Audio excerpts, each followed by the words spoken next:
ही आहे निगडी प्राधिकरणातील श्रीराम बाग आणि या श्रीराम बागमध्ये असलेलं श्रीरामाचं मंदिर आज आपण पाहणार आहोत। आणि इतकं सुंदर असं वातावरण असलेलं या बागेमध्ये असलेलं श्रीरामाचं मंदिर तुम्ही पाहिलं आहे का, तुम्हाला माहिती आहे का? आणि नसेल तर इथे नक्की या। या रामनवमीला आपण पाहणार आहोत श्रीरामाचं श्रीराम बागेतील PCMC मधील राम मंदिर।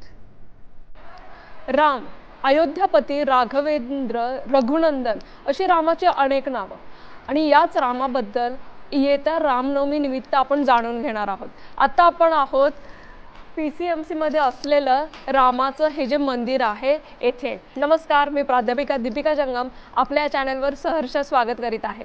आज आपण रामाबद्दल छान अशी माहिती जाणून घेणार आहोत। अनेक मंदिरं कशी निर्माण झाली, का झाली, त्याच्या मागे काही आख्यायिका आहेत का, याचा अनेकांना अनुभव आहे का? अगदी राम वनवासात असल्यापासून तर अगदी अयोध्याचं राम मंदिर होईपर्यंत तो जो सगळा काळ होता, यामध्ये राम वनवासातून आल्यानंतर सुद्धा अजूनपर्यंत वनवासात का होता, असे अनेक प्रश्न। आणि आपण रामाची भक्ती नेमकी का करतो, कोणत्या ध्येयाने करतो, ह्या सगळ्याच गोष्टी आज आपण जाणून घेणार आहोत।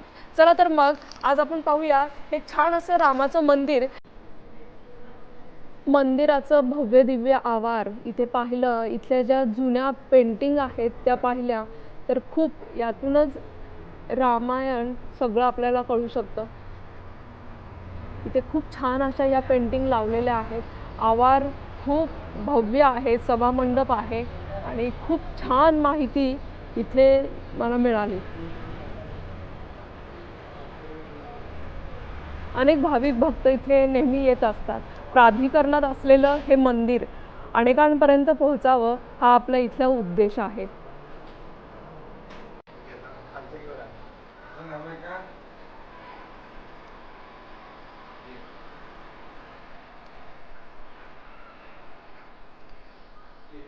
तुम्ही मूर्ती पाहताय, अतिशय सुबक अशा राम, लक्ष्मण, सीता आणि हनुमानाची ही मूर्त आहे। मखर इतकं सुंदर आहे की ते आपण पाहतच राहतो। इथे असलेली ही नित्य पूजा तुम्ही पाहू शकाल, यामध्ये इतकी सात्विकता वाटते। जय श्रीराम।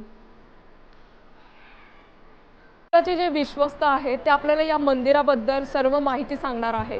किती वर्ष जुनं मंदिर आहे, काय आहे, हे आपण यांच्याकडून जाणून घेऊया। नमस्ते काका। जय श्रीराम। जय श्रीराम। सर्वप्रथम तुमचं नाव सांगा। माझं नाव मीनानाथ माधव इनामदार। श्रीराम मंदिराचे पूर्वी ट्रस्टी सगळे आमचे वडील डामाले काका, शिनोलीकर काका, देसाई काका असेपैकी सगळे पूर्वीचे ट्रस्टी होते। पूर्वी छोटं मंदिर होतं। सुरुवातीला ही जागा रिकामी होती, त्यावेळेला RS कुमार नगरसेवक होते। त्यावेळेला त्याने आठवणीने सांगितलं की तुम्ही मंदिर बांधा, इथं त्याची सेवा होईल। मग ते सुरुवातीला छोटं मंदिर होतं, त्यावेळेला छोट्या प्रमाणात उत्सव चालू असायचा। नंतर हे मोठं मंदिर केलं। मोठ्या मंदिरात त्यांनी सगळ्यांनी सहभाग आम्ही सगळ्यात घेतला। त्याच्यामध्ये सगळ्यांनी एकमेकाचं कॉन्ट्रीब्युशन करून जसं शक्य होईल तेवढी जागा आम्ही ॲक्वायर केली। नंतर बाग झाली, त्यामुळं या बागेला श्रीराम बाग असं नाव ठेवलं गेलं। या श्रीरामाचं महत्त्व म्हणजे या सगळ्यांच्या मूर्ती आमच्या ट्रस्टींनी स्वतः राजस्थानला जाऊन खरेदी करून आणलेल्या आहेत आणि त्याची स्थापना नंतर आम्ही 5 दिवस धान्यात वगैरे ठेवून त्याची स्थापना केलेली आहे। त्यानंतर प्रत्येक वेळेला गुढीपाडवा ते रामनवमी म्हणजे हनुमान जयंतीपर्यंत हा दरवर्षी उत्सव साजरा करतो। पूर्वी फक्त मंदिरात साजरा करायचो, आता मंदिराच्या बाहेर मोठं स्टेज घालून कार्यक्रम। आता पूर्वीचे ट्रस्टी आमचे काही दिवंगत झाले, त्यामुळे आता सगळे जुनी नवीन पिढी आम्ही त्याचं सहभाग घेतो आणि जेवढं जास्त चांगलं कार्यक्रम देता येईल लोकांना तेवढा द्यायचा प्रयत्न करतो। आणि अशी ख्याती आहे की जे साधक किंवा ज्या साधकांनी इथं सेवा केली आहे ते टॉपमोस्ट लेवलला पोचलेले आहेत। त्यांची सेवा इथनं सुरुवात झाली आणि नंतर उच्च क्षेत्रावर गेलेले आहेत ते, ही त्याची महत्त्वाची ख्याती आहे। आणि प्राधिकरणात 27 सेक्टरला हे मंदिर असून प्राधिकरणात एकमेव श्रीराम मंदिर आहे, ही त्याची ख्याती आहे। रामनवमीला 10 दिवस वेगवेगळे कार्यक्रम, अन्नदान हे सर्व चालू असतं. याच्यामध्ये आमचे आबा ताकवणे यांचा मोठा पुढाकार असतो. अन्नदानात वगैरे लक्ष्मी शेठ अगरवाल या सगळ्यांचे वडील वगैरे म्हणजे हे सेवेला होते पूर्वी इथं. त्यानंतर आता आमची सगळी त्यांची मुलं आता ही सेवा करतायत. त्यामुळं आता जसं जमल तसं आम्ही जेवढं शक्य होईल तेवढ्यानं लोकांना त्याचं सॅटिस्फॅक्शन देतोय. जय हे श्रीराम. सगळं पिढीजात चालत आलेलं आहे आणि हो. ते तुम्ही छान असं जतन करताय. करतो. तर इतक्या लोभस अशा मूर्त्या आहेत. काका आत्ताच्या काळात पहा, आत्ता काही वर्ष म्हणजे 2 वर्ष झाले असतील की अयोध्येमध्ये रामाची प्राणप्रतिष्ठापना झाली आणि त्यानंतर याचा उत्साह जास्त वाढला की कसं काय? नाही, त्यापूर्वी पण होता, पण त्या राम जन्माचा जेव्हा उत्सव झाला तेव्हा इथं विश्व हिंदू परिषदेतर्फे मोठा कार्यक्रम साजरा झाला. त्यानंतर तो जेव्हा राम जन्म झाला तेव्हा इथं मोठी सेवा झाली आणि या रामाचे जो कलश ठेवला होता त्यावेळेस त्यांनी तो इथं पण आमच्या इथं पण कलश ठेवला होता आणि ती सेवा इथं पण झालेली आहे. राम मंदिराची स्थापना करण्यासाठी जे विश्वस्त त्यावेळेला होते त्यापैकी मी एक विश्वस्त आहे. माझा परिचय शशिकांत शंकर शेणोरीकर.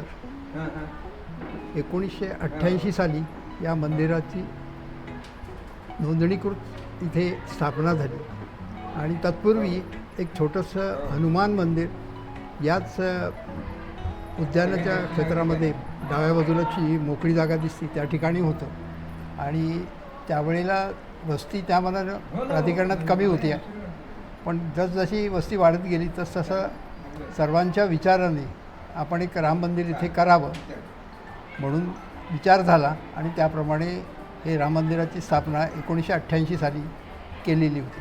सुरुवातीला छोटंसं मंदिर होतं, पण जसजसं आपल्याला निधी उपलब्ध झाला त्यावेळी जसा निधी उपलब्ध होत गेला तशा पद्धतीने आपण राम मंदिराचा विस्तार करत गेलो आणि आता आपल्यासमोर जे राम मंदिर दिसतं आहे ते पूर्ण विस्ताराने झालेलं असं श्रीराम मंदिर आहे.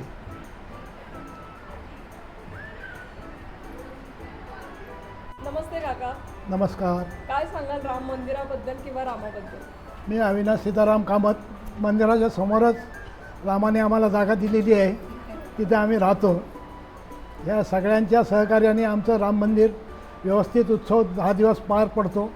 सकाळी अभिषेक, दुपारी भजन, रात्री सांस्कृतिक कार्यक्रम, कीर्तन असं असून रात्री सगळ्यांना महाप्रसाद असतो. त्यामुळे 10 दिवस म्हणजे सगळ्या देवाचे याच्यात वावरताना दिसतात तुम्हाला. मी मुकुंद इनामदार. आम्ही उत्सव कमिटीमध्ये काम करतो इथे आणि आमच्या वडिलांपासून हा सगळ्यांना आलेला वारसा आहे. ट्रस्टी प्रथम वडील होते, आता मोठे बंधू आहेत आणि आमचं सगळं कुटुंब रामचरणी अर्पण आहे.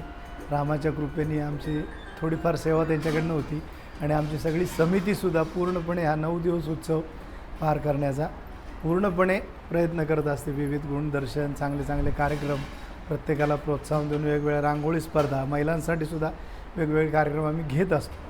उद्देश काय असतो काका?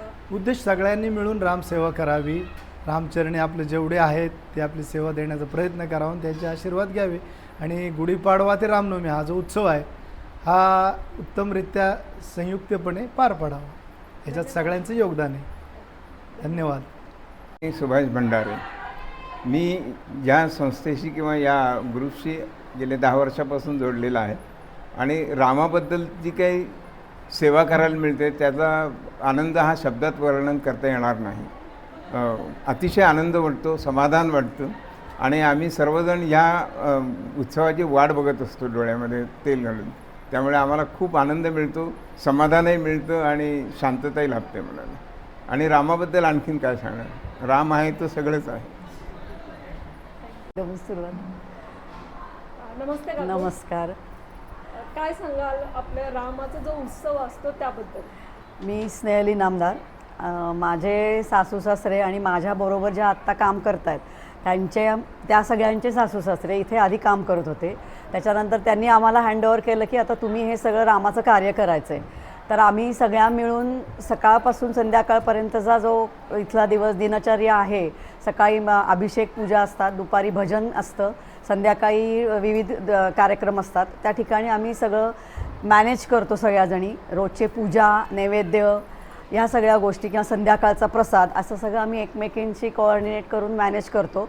आणि त्यामुळे असं सगळ्यांकडनं आम्हाला असं कळतं की आम्ही खूप छान मॅनेजमेंट करतो आहे. तर हे खूप मोठं समाधान आहे की आपण करू शकतो या गोष्टी. त्याच्यामुळे गेले 10 वर्ष हे खूप व्यवस्थित चालू आहे आणि रामराया सगळ्यांना आशीर्वाद देवत. बस एवढंच बोलू शकते.